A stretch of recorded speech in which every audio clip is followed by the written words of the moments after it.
orangnya sangat terhormat. Alaihi ma'anitum, Rasul ini siap menanggung apa yang kalian tidak mampu. Kowe ra bakat mlebu swarga baru kaya syafaate Nabi akhirnya mlebu swarga. Kowe ra kelar korban, Nabi tahu mengorbankan kita semua. Dokha Rasulullah bikabsaini terus hada an ahli wa hada amman lam yudokhi min mati. Jenenge alaihi ma'anitum, Nabi menanggung apa yang kalian berat. Azizun, Nabi itu Ali, terus harisun alaikum, Nabi sangat berkomitmen menyelamatkan kalian. Haris itu keinginan yang berlebihan, itu jenis apa? Haris, kiai kuno namanya ngungseng, keinginan yang over. Nabi itu sangat berkeinginan kita ini maslahat. Terus bil mukminina raufur, Allah yang zat yang super saja, kalau nyebut nabinya nyifati sebanyak itu. Ada ayat lagi misalnya, Rabbana wab'ats fihim rasulam minhum yatlu alaihim ayatika. Muhammad itu siapa? Seorang rasul yang membacakan ayat-ayat Allah. Wa yu'allimuhum, seorang rasul yang mengajari mereka alkitab wal hikmah. Wa yuzakkihim, seorang rasul yang membersihkan akhlak-akhlak kita. Jadi artinya Allah punya tradisi kalau nyifati rasul itu banyak. Juga nyifati orang-orang sekeliling rasul. Makanya menurut saya madzhab Syiah itu enggak pas. Karena Allah kalau nyifati Rasulullah itu jika nyifati orang-orang di sekeliling Rasulullah, dan itu dengan pujian, yaitu Muhammadur Rasulullah walladzina ma'ahu asyidda walal kufar ruhama'u bainahum tarahum ruk'an sujada yabtawuna fadlan minallahi warid wa nasimahum fi wujuhim min atharis sujud. Itu kan panjang sekali, dan orang-orang sekeliling Muhammad adalah begini. Kayak apa Allah muji para ashabu Rasulillah? Masa kita ikut kelompok yang menghina ashabnya apa? Rasulillah. Makanya kita tetap madzhab ahli sunnah apa? Wal jamaah, yaitu mencintai semua sahabat. Karena Allah saja yang Tuhan mensifatinya dengan sehormat itu. Mensifati apa? Ashabu Rasulillah. Disifati orang-orang yang saling kasih sayang sama orang mukmin. Tarahum ruka'an, sujud dan komitmen hidupnya untuk rukuk dan sujud. Simahum fi wujuhim min asari sujud. Sudah asari sujud tidak usah diterjemah, nanti sensitif. Cuma setahu saya asar sujud itu nanti setelah di akhirat orang sering sujud itu jabahnya itu ada nurnya. Tapi kalau ada yang nafsirkan asari sujud itu warna tertentu ya semboy, itu sensitif. Yang jelas asari sujud itu ya sudah seperti itu. Seneng kamu kok hasut. Kowe nyen provokator, nak ono apa ya? Ada hal yang begitu terus mau berlebihan. Uteke ya khisimun. Nah, kula ora ada kepentingan pokoknya ayat si mahum fi wujuhim min atharis sujud, bahwa dalam jabahnya itu ada asaris sujud. Itu masyhur kan, saya terangkan ya, tapi kowe aja sensitif loh, biasa wae. Suatu saat Rasulullah itu ngendikan begini, nanti saya kata Nabi akan nyafaati kalian semua. Sahabat-sahabat tanya, ya Rasulullah dengan sekian miliar orang bagaimana kamu mengenali kita? Saya ulang lagi, suatu saat saya nanti akan nyafaati kalian karena saya kenal kalian. Maksudnya di akhirat. Ya apa? Di akhirat. Terus sahabat tanya, ya Rasulullah bagaimana engkau mengenali kita sementara nanti di akhirat bermiliar-miliar orang gitu. Terus Nabi ngendikan gini, jika kamu punya unta dengan tanda tertentu, saya ulang lagi, jika kamu punya unta punya tanda tertentu, dalam jidatnya ada begini, dalam tangannya ada gini, dalam kakinya ada gini, maka apa kamu bisa membedakan untamu dengan unta orang lain? Ya bisa ya Rasulullah, karena unta kita khas. Misalnya kaki depannya ada putihnya, kaki belakangnya ada putihnya, dalam baduknya ada putihnya. Terus kata Nabi, inna ummati yut'auna yaumal qiyamati hurran muhajjalin min asaril wudu. Nanti umatku nanti wajahnya juga bersinar, tangan kakinya juga bersinar. Jadi asar itu saya pastikan secara riwayat itu akhirat, maksudnya tentang akhirat. Tapi bahwa yang di dunia ada yang memulai asar itu nggih monggo mawon. Loh itu bagus kan, artinya ekspresi percepatan. Ndak apa-apa loh, daripada kok kowe ora jelas ini gitu. Maksudnya ya orang ngetok ya pancen jarang sujud tenan. Wis ora usah sensitif, tapi yang jelas ya nanti. Ya sampean kiamat ruang samu. Nanti hisab itu nanti kalau hitung hanya sekitar 3 jam. Hisabnya sak dunia itu hanya sekitar, karena malaikat itu tidak kesulitan sama sekali. Tak warai ya. Ini enggak akan salah saya dalam hal ini karena riwayatnya sahihah. Kenapa hisab itu hanya butuh rubu'un nahar, 1/4 dari siang enggak? Anggap saja siang itu 6 jam atau 12 jam itu aja terserah. Kalau 12 paruhnya kan 6 ya. Seperti seperempatnya berarti 3. Itu gini. Jadi nanti di mahsyar itu kan yauma tabyaddu wujuh wa taswaddu wujuh. Yaudah yang kafir itu gelap, hilang. Wajahnya, tubuhnya semuanya gelap. Yang mukmin itu semuanya terang. Jadi sudah yang tabyaddu wujuh wa taswaddu wujuh otomatis terus nyingkap. Terus pergerakannya itu delala yang tabyaddu wujuh itu ke kanan, yang taswaddu wujuh ke kiri.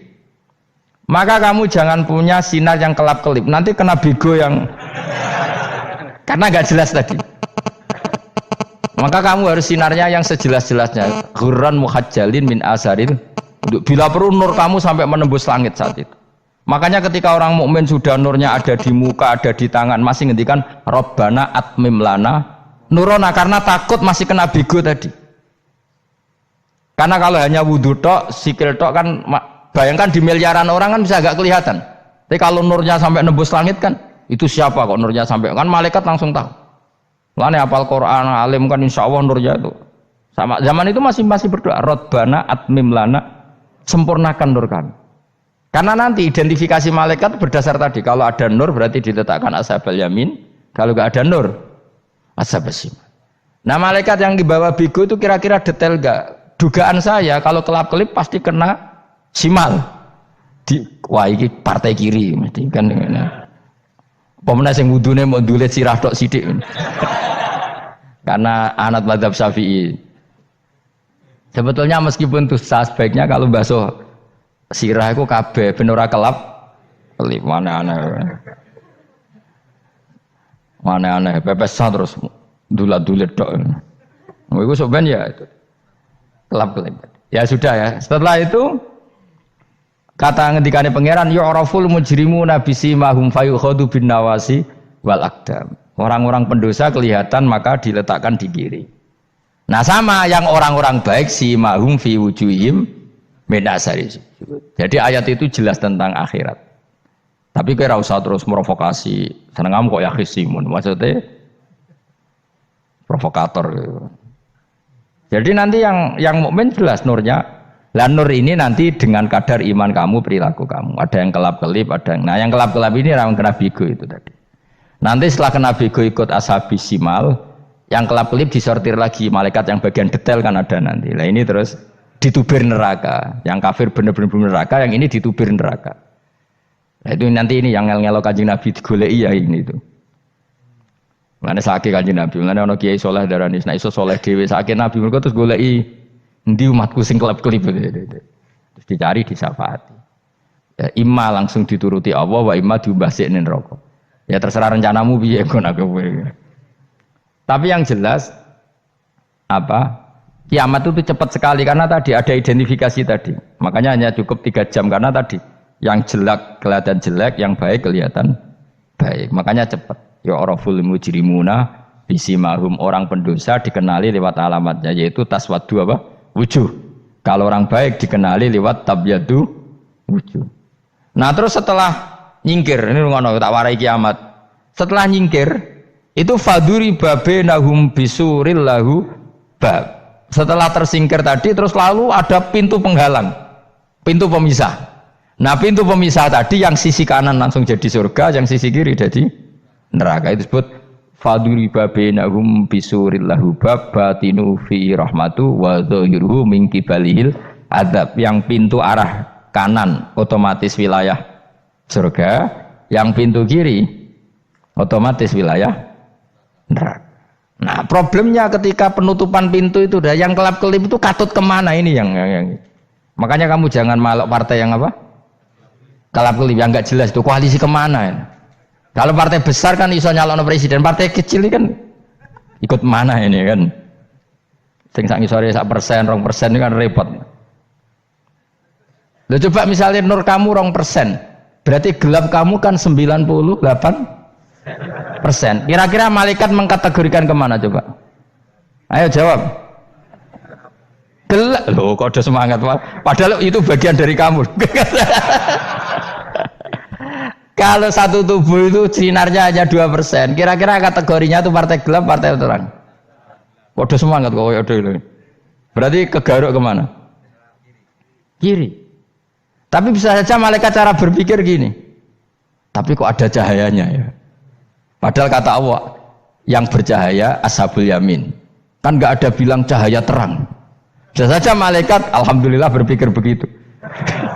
Ya nanti kita rayu saja supaya berpikir ini kan yang penting ada cahaya. Kan Allah tidak bilang terang apa kelap-kelip.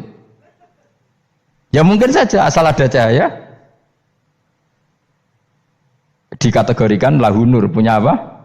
Nur. Tapi yang jelas saat itu pun yang sudah punya cahaya masih berdoa Rabbana atsmim lana nurona. Ya Allah saya mohon sekali nur-nur kami sempurnakan. Jadi ini saya bantu teman-teman yang hafid-hafid supaya tahu maknanya ya, dan yang nggak hafid ya dengar ya. Kalau nur itu penting, makanya Nabi itu kayak apa? Nabi itu orang super itu kalau ngendikan Muhammad al-min fauqi nuran wa min tahti nuran wa an yamini nuran wa an simali nuran, sampai terakhir Nabi masih mendoa untuk dirinya waj'alli nuran, dan semua tubuh saya jadi nur. Jadi Nabi sudah gitu kan, ya Allah jadikan sisi depanku nur, belakang kami nur, kanan nur, kiri nur, terakhir itu apa? Waj'alni nuran, dan doa semoga semua tubuh saya jadi itu termasuk doa yang sering saya baca.